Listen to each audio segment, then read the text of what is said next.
What's up, everybody? This is Codex, aka your boy Codex Thriller. What are we gonna do today? Today we are going to learn how to do something that maybe y'all haven't done before.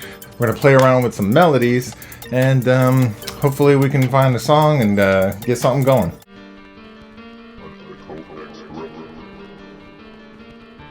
All right, let's get into the cook up.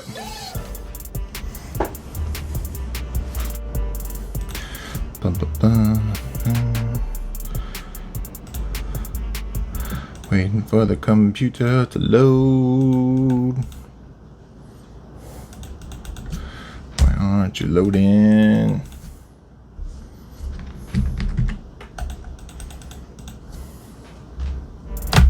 All right, y'all. I just brought up FL Studio. So we're going straight from scratch. So this is what I normally do is I try to come up with something. Sometimes I actually have a melody in mind. Sometimes I don't. Just depends on how I'm feeling that day. If I'm feeling, ominous, maybe I might have something that's a little bit more, I don't know, just a little bit more, what would you say, melodic. But yeah, we're gonna just come up with something. All right, first thing I like to do is I like to start with my melody. That way it kind of is the foundation of everything and the foundation of your song. So that's what I usually like to do. So I usually go into a pack and just start playing around with something. Sometimes it'll be like piano, sometimes it'll be synthesizers, just depends on what I'm doing. I'm thinking more of like a piano-y kind of sound, so we'll just, bear with me.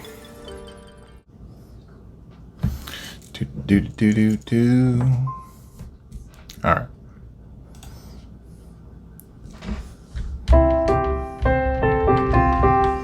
All right, so I went ahead and chose a Grand Close. It's a little bit more warmer tone. I'm kind of feeling a little bit more of a warm piano sound. So let's see what I can come up with.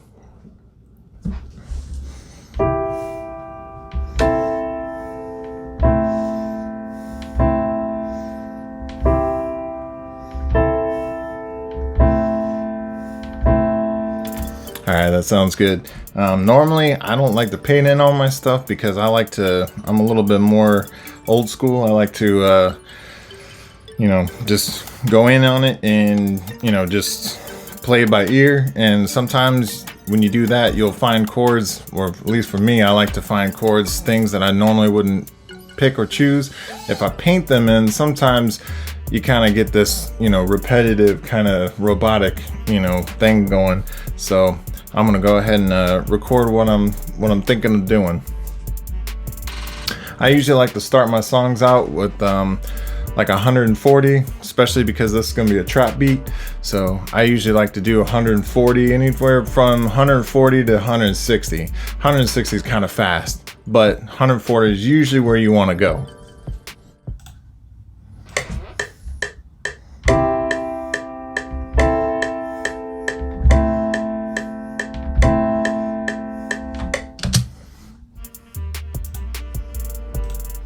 All right, now that I got the piano all recorded, now this is just kind of a raw thing of the piano. I'm gonna go in and actually manipulate it a little bit, see if I can kind of rework some stuff. What I'm doing right now is I'm actually gonna put an EQ on it, see if I can kind of squeeze it down a little bit, kind of give it a little bit more of a centralized feel. Alright, so what I'm thinking is that with this piano part, I'm thinking about doing like a little bit of a telephone filter kind of, real vinyl-y scratch kind of sound to it.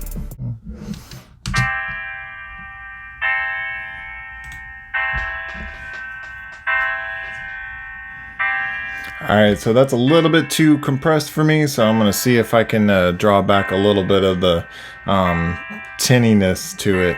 So that way it'll have a full range, but also be a little bit, more I don't know, vinylly.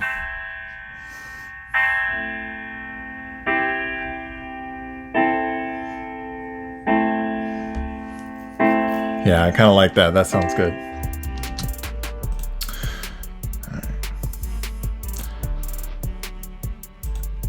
Now what I'm going to do is I'm going to go into Patcher and go into Humanizer. Now what this does is it actually gives it more of like a tape effect or like a tape warble kind of thing. You can do it as little as, you know, a little tape echo, or you can do it as full range and spectrum. See, that's real warbly. And then you listen to it, it's real warbly, but we don't want that.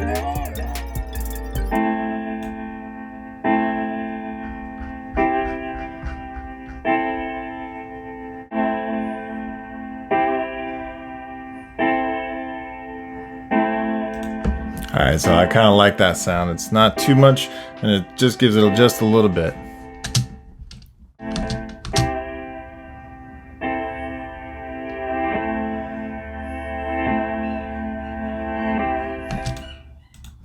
Alright, so playing around with a little bit of the gross beat, not really feeling it. Good thing is we can always take it off if we don't like it, but I'm going to work with it right now.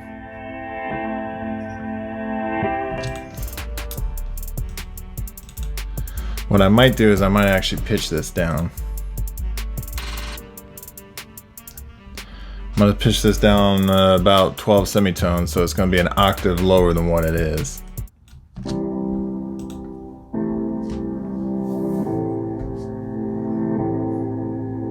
Yeah, I like that. Now the number one rule is when you're doing something, always save. Always save. I'm just going to say always save. Because you know how many times I've actually been writing them song like, oh yeah, this is awesome, this is great, this is fire, this is awesome, like it's so great, and then all of a sudden, boom, computer crashes, you lost everything. I was working on something for 3 hours before, perfect, everything was jamming, I was like, oh yeah, this is gonna be awesome, boom, computer crashed, and it was not a good day. It was sad, sad, sad. So rule number one when you're music producing, save everything and save often.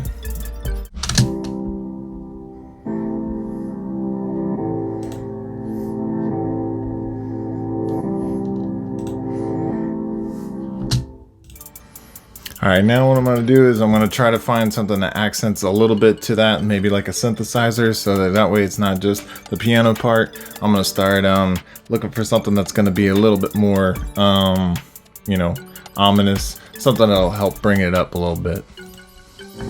I'm thinking maybe like a organ or something like that, that'll kind of help, maybe even a choir or something.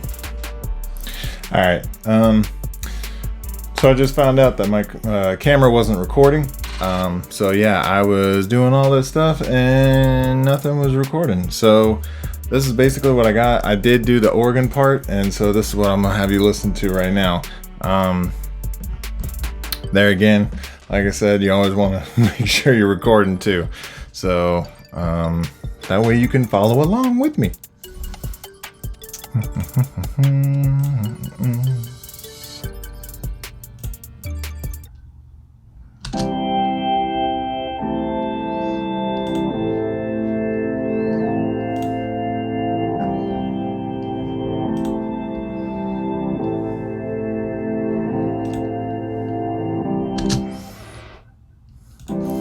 Alright, this is the organ that I got that I'm choosing. It's got a little bit of a nice feel to it. Complements the piano a little bit.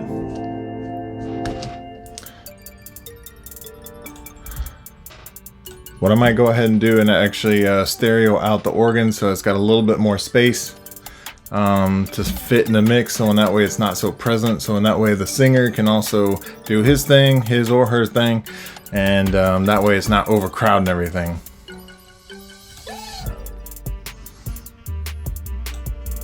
I'm also going to put an EQ on it too. Give it a little bit of reverb. Alright, so with this reverb, I'm actually what I'm gonna do is I'm gonna put it into a large hall. That way it's got a lot of room, a lot of breathing room. I'm gonna turn down the dry to about half, and I'm gonna leave the wet on there, and then I'm gonna turn the knob all the way to stereo. That way it sounds a little bit more ethereal. I might even pitch down the organ, I'm not sure. We'll have to see how it sounds.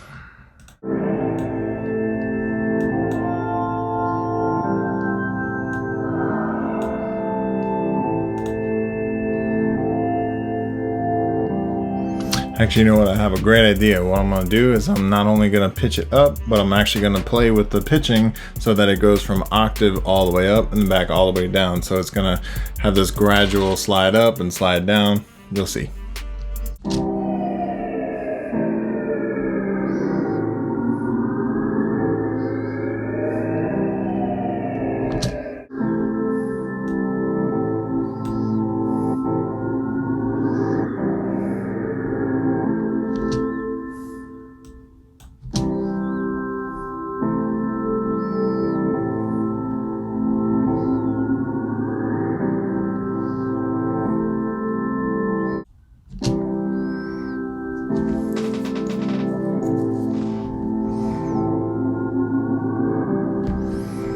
Alright, so what I did was that I made it pitch down a little bit, and then it's going to slide all the way back up, as you can kind of hear it.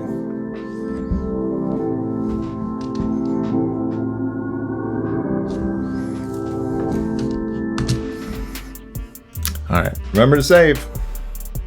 Always, always save. If you ain't saving, I don't know what you're doing with yourself. Alright, so then now it's got a little bit of this Pink Floyd kind of feel to it, so I'm happy with it. So now what we're going to do is that we're going to start working on some drums. Kind of want the kick to be kind of punchy but not too heavy, because if you hear like this one, it's a lot of kick but it's real boomy. I feel like with this one the kick has to be a little bit more tighter, kind of like this one, where it's still got that little punch to it. It's a little bassy, but it's just shortened up a little bit.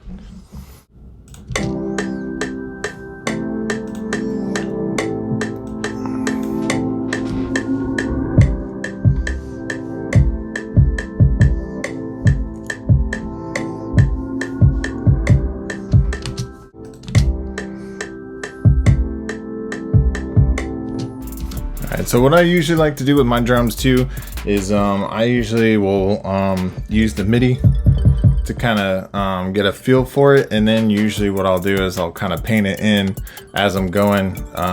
Typically that usually works for me, it just depends. So just depends on the feel of the song. Normally, sometimes I already know, okay, this kick is going to be bop, bop, bop, bop, bop, bop. And then there's other times where the drums are just going to be all over the place. So it just depends on your song. You know, anything you can do. It's, you know, it's objective. You know, it's subjective. So you can play it however you want. You can have as many kicks you want in there. You can have as little less. You can do whatever you want. It's your song. Don't let anybody tell you otherwise.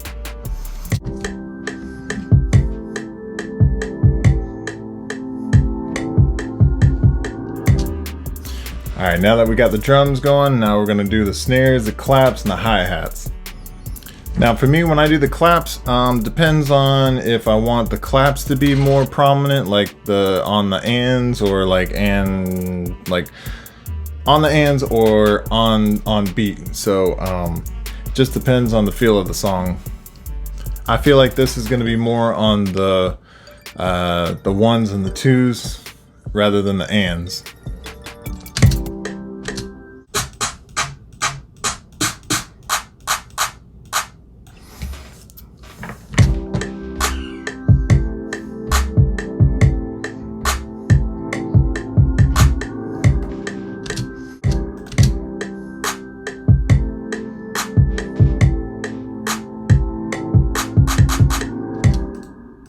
Alright, there's a little too many claps on that one.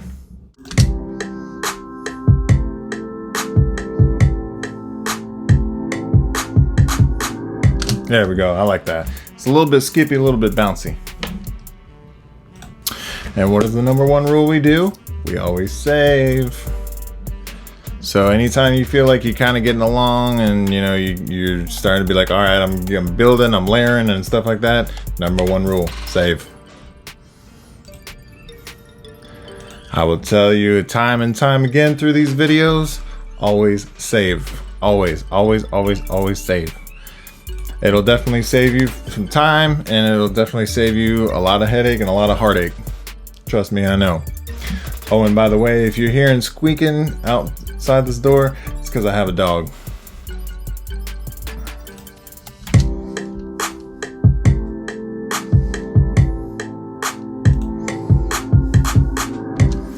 All right, on to the snares.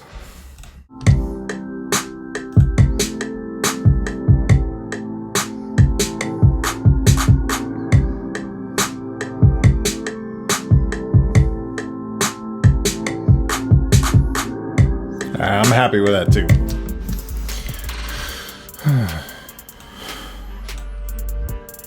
All right, on to the hi-hats.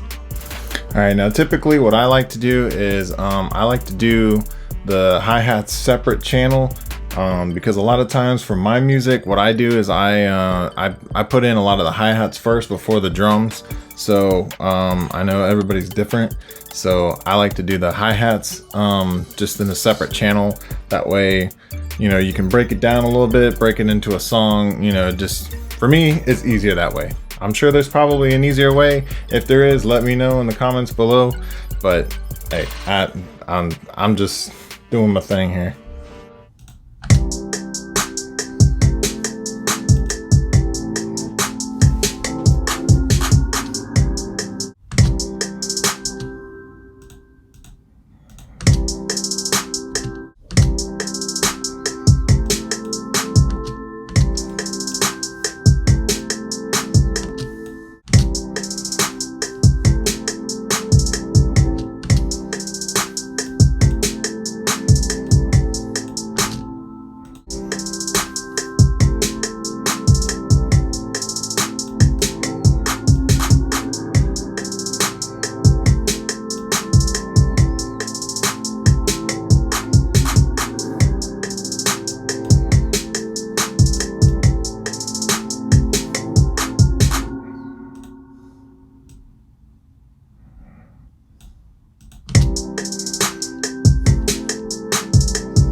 All right, now that the hi-hats are laid down, now we can kind of work on the 808s. All right, now we're gonna start looking at some 808s and everything. I will say this, not every 808 is created equal.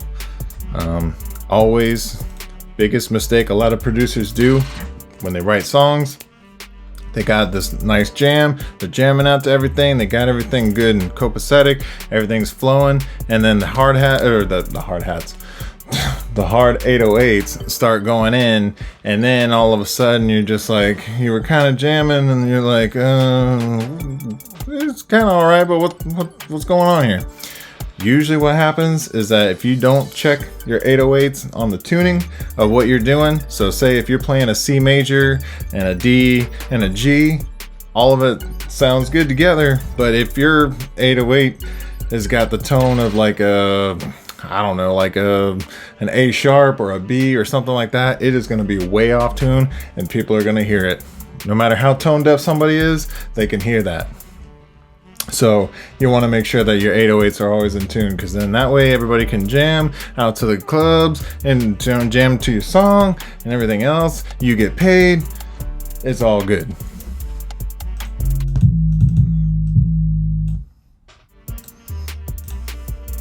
Now what I like to do with my 808s too is I like to have there's a button down there that you can cut it. You can cut itself. That way when you're doing something, so like say if you have a crazy 808 going on and you just, it doesn't cut into itself. It doesn't bleed in and start getting all muddy and mucky.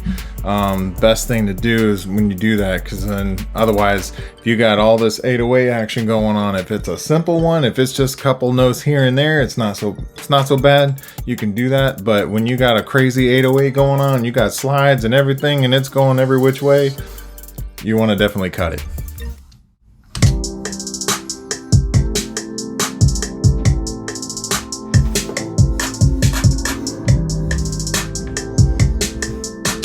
Now, typically what I like to do too with my 808s, I don't like to start down low like this, because most chances are you ain't gonna hear that tone.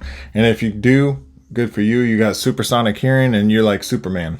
So what I usually like to do is I usually try to do at least, depending on how low your 808s are gonna be and depending on the key of the song and everything, I usually like to do about an octave or at least 2 octaves higher, so that way you can hear your melody and you can hear what you're playing. Because now I can actually hear what I'm doing.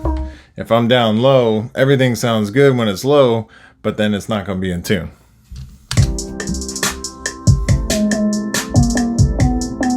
See, right now I'm in the key of C with this song, and I'm pressing C, and you can hear it ain't in tune.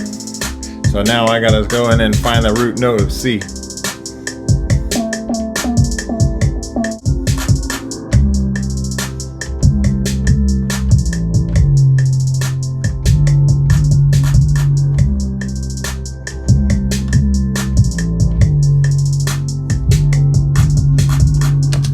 Let's get this 808 laid down.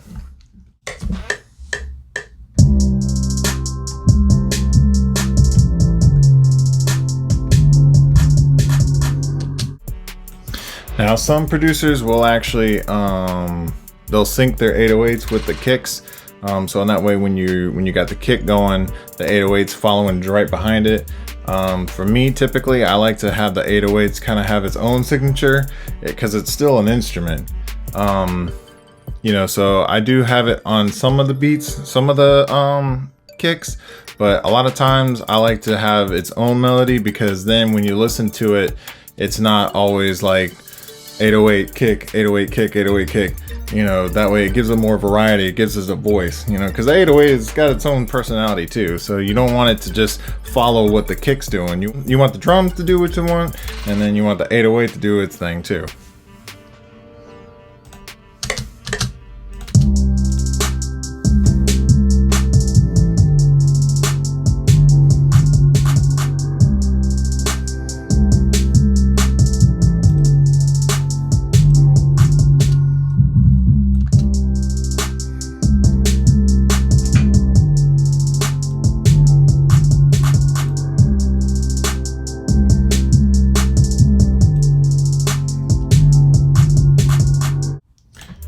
Alright, now normally what I like to do with my 808s too, you don't have to do it sometimes. I mean, I've heard it either which way. Some producers do it, some producers don't.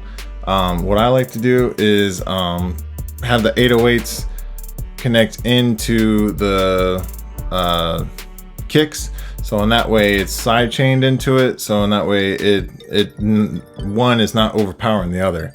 That way, just depends on the song. Sometimes they say that it doesn't matter, sometimes it does, just depending on who you ask and who you talk to. I personally like to chain it in there because it gives it a little bit more of a harder kick, and also it gives it some breathing room for both. So you can definitely tell the difference right now. It's real hard hitting, but if I take it off the side chain, it's a little bit softer. Kind of, they're fighting to each other, trying to get that space. Also, another good trick is when you do an 808, if you want a hard 808, you want to put it on like a drive. What I got is Fruity Blood Overdrive, sorry. Fruity Blood Overdrive. Just gives it just a little bit of a kick, so in that way it kind of gets a punch through and it's not overpowering, and you're not going to overpower your song.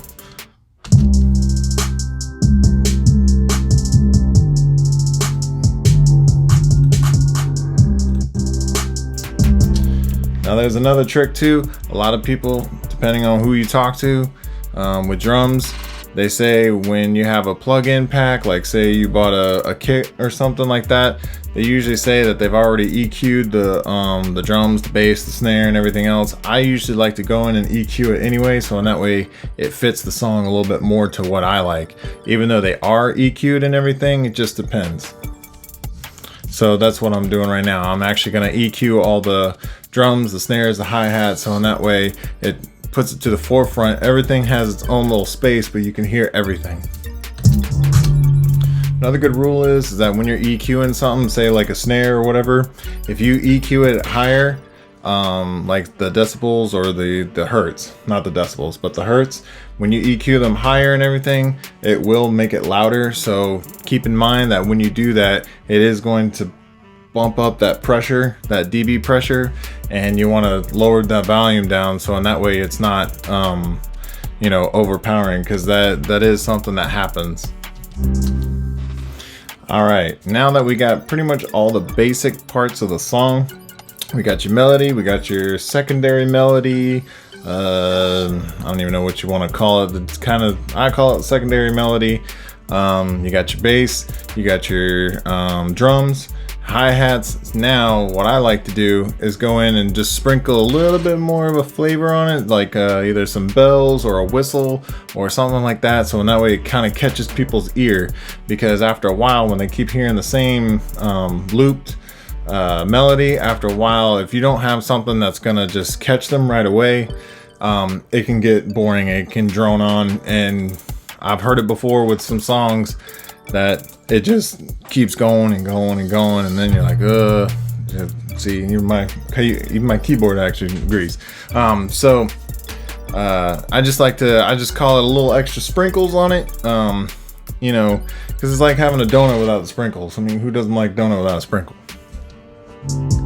All right, so what I'm thinking is that maybe there might be a little bit of a flute playing. I'm not sure. Just gonna play around. Might have a vibraphone or like a xylophone type sound, maybe bells, I'm not sure. This is where the creative process goes. You kind of have to just let yourself play with some stuff, and eventually you'll find something. All right, I found this flute. It's got a little bit of a I don't know. Best thing to do is, I know it sounds raw, but we're gonna play with a little bit of the special effects and see. I'm gonna slap a reverb on it, see if it sounds a little bit better. See, it already sounds a little bit better. It's a little bit sweeter to the ear. See, that's even better. If I put down a little bit of the dry, now it sounds a little bit more ominous. And again, I'm gonna actually put this in a stereo, so in that way it has a little bit more room to breathe. So you can hear the difference.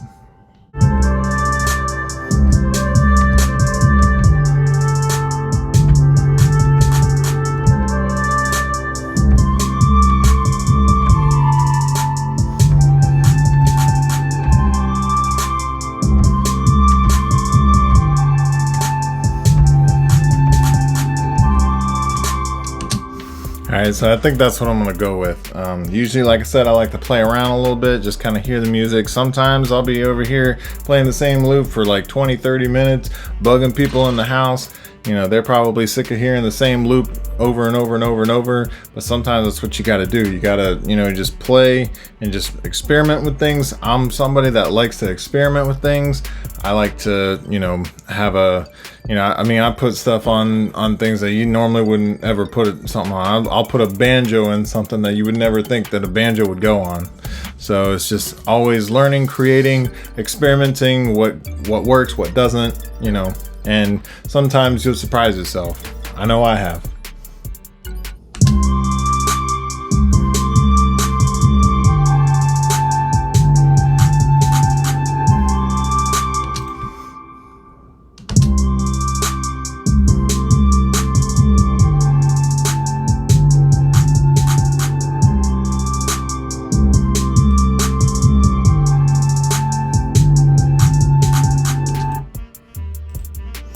All right, what do?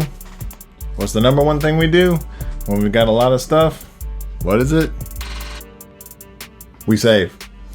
Always save. You guys might have to remind me of that myself when I'm doing these things, because sometimes I'm trying to think of what I'm doing and trying to think of how to be creative. Sometimes y'all are gonna have to remind me to save too. All right, now that we got all of our stuff, we've got the first melody, the secondary melody, drums, the 808s, and we got a little bit of sprinkle on it. Now it's time to actually present it. So when you go to the donut shop, you order the donut, you say, hey, I want the donut with the sprinkles. Tastes good, yum, yum, yum. So what does the store do? They're not just gonna hand it to you like a napkin. I mean, some people do, but that's trash. So what we're gonna do now is we're gonna arrange the song. So now what we're gonna do with that is that we're basically packaging the donut so that when people get it, they're like, ooh, this donut's good. Ooh, man, I like the packaging. Ooh, it's so good. So we're basically making it look pretty. So in that way, it's not just jumbled up mess. Right now, we just got a jumbled up mess. There's just all of that stuff's playing. So we're gonna have to arrange.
All right, so what I'm gonna do is I'm actually gonna do a rise too.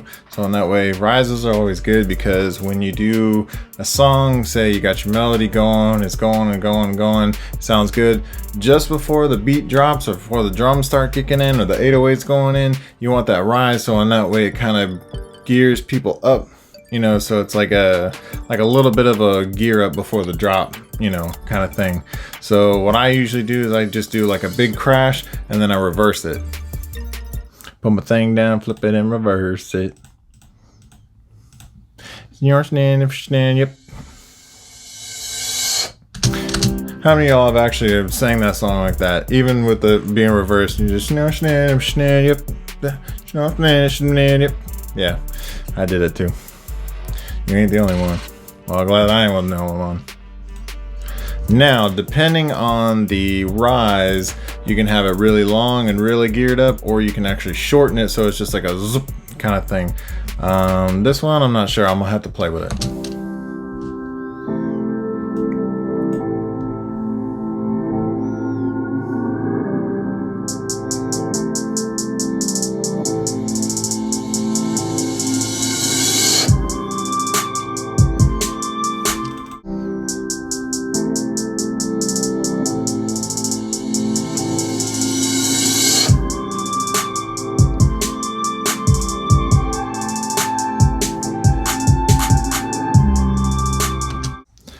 All right, so we got a little bit of an arrangement going on. This is just kind of rough draft. What I'll do is actually I'll arrange it, and then at the end of the video, you can actually hear the full edited version of it. So on that way, it's not through a microphone or anything else like that. So you'll hear the full edited version of it. Basically what we got right now is just a simple little pattern. Hopefully I showed you guys something. Hopefully you learned something from it.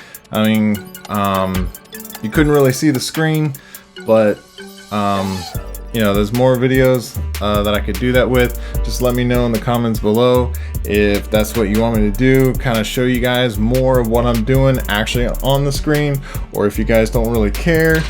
Either way, most people who are watching this, they know about FL Studio, so it's no surprise, but just let me know. Hopefully you guys like this video. If you liked it, give it a thumbs up. If you're new to the channel, subscribe, hit the notification bell, so in that way when I post something, you can actually view it first. Hope y'all have a good day, and always remember, save your progress, and have a good day. Keep creating, never stop, and I'll see you in the next video.